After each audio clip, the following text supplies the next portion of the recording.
ദൈവനാമത്തിന് മഹത്വം ഉണ്ടാകട്ടെ. യെശയ്യാ പ്രവാചകന്റെ പുസ്തകം 60-ാം അധ്യായം 1 മുതൽ 6-ാം വാക്യം വരെയാണ് നമ്മൾ നോക്കുന്നത്. അന്ത്യനാളിൽ ദൈവത്തിൻ്റെ മഹത്വം ഇസ്രായേലിലേക്ക് കടന്നു വരുന്നതിനെക്കുറിച്ചാണ് ഈ അധ്യായത്തിൽ പറയുന്നത്. അന്ത്യനാളിൽ ദൈവം ഇസ്രായേലിനോടുള്ള പ്രോമിസ്, വാഗ്ദത്തം ആണ് ഇവിടെ നമ്മൾ കാണുന്നത്. 1-ാം വാക്യത്തിൽ, എഴുന്നേറ്റ് പ്രകാശിക്കുക, നിന്റെ പ്രകാശം വന്നിരിക്കുന്നു, യഹോവയുടെ തേജസ്സും നിന്റെ മേൽ ഉദിച്ചിരിക്കുന്നു. അപ്പോൾ ഇസ്രായേലിൽ വലിയ മാറ്റം വരാൻ പോവുകയാണ്. ആത്മീയമായും ഉള്ള അവരുടെ മാറ്റം ഭൗതികമായ മാറ്റത്തിലേക്ക് അവരെ കൊണ്ടുവരും. ഇസ്രായേലിനെ പ്രകാശിപ്പിക്കുന്ന പ്രകാശം മശിഹായാണ്. അതുകൊണ്ട് അവർ മശിഹ കടന്നു വന്ന് അവരെ യഥാസ്ഥാനത്താക്കാൻ പോവാണ്.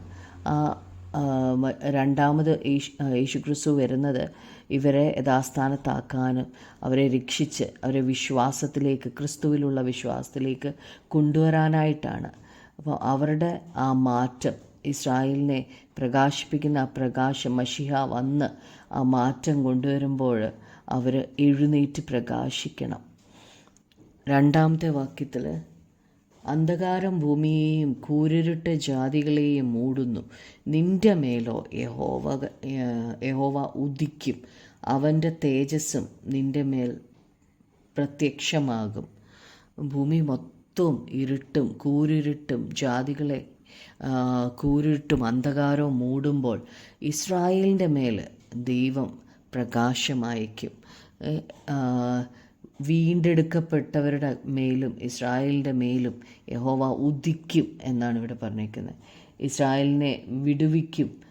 വലിയ മാറ്റം അവരുടെ ജീവിതത്തിൽ ഉണ്ടാകും.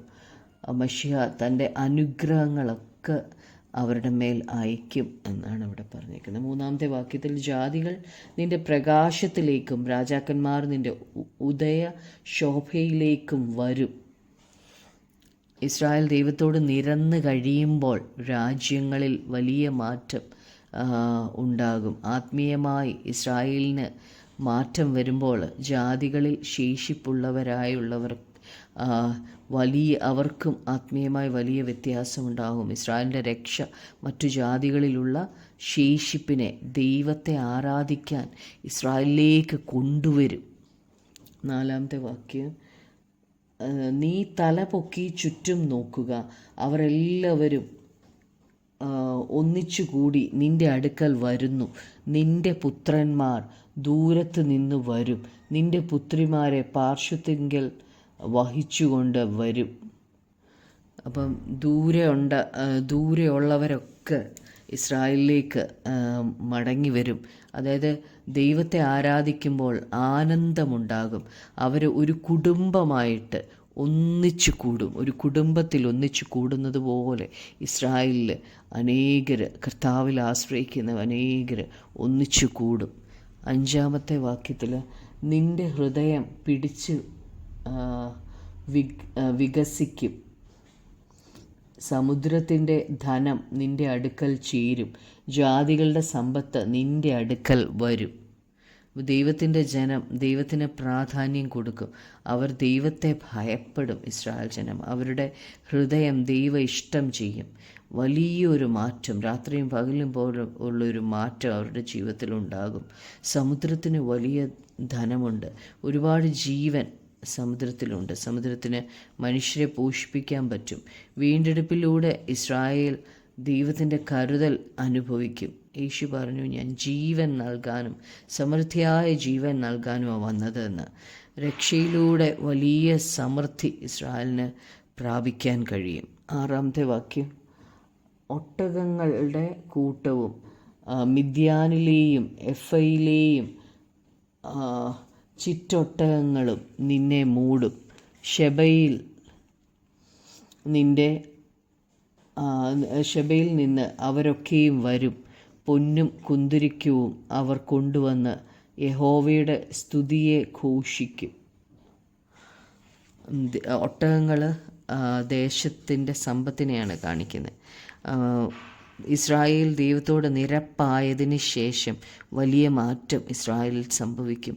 ക്രിസ്തു അവരെ അന്തിക്രിസ്തുവിൽ നിന്ന് വിടുവിക്കും. മറ്റ് ജാതികളും ഇസ്രായേലിലേക്ക് വരും. തൻ്റെ വിശ്വസ്തത ദൈവം എല്ലാവരെയും അറിയിക്കും. ദൈവം വിശ്വസ്തനാണ്. തൻ്റെ വാഗ്ദത്തങ്ങൾക്കൊന്നും മാറ്റം വരികയില്ല. നമുക്ക് പ്രാർത്ഥിക്കാം. കർത്താവായ യേശുവേ, അപ്പാ, ഞങ്ങൾ വായിച്ചല്ലോ, എഴുന്നേറ്റ് പ്രകാശിക്കുക, നിൻ്റെ പ്രകാശം വന്നിരിക്കുന്നു, യഹോവയുടെ തേജസ്സും നിൻ്റെ മേൽ ഉദിച്ചിരിക്കുന്നു.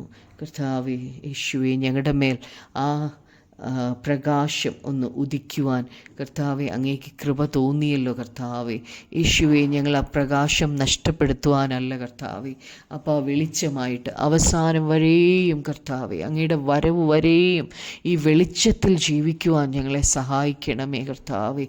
പരിശുദ്ധാത്മാവ് ഞങ്ങളോട് കൂടെ ഇരുന്ന് ഞങ്ങളെ നയിക്കണമേ, ഞങ്ങളുടെ കരങ്ങളെ പിടിക്കണേ അപ്പ.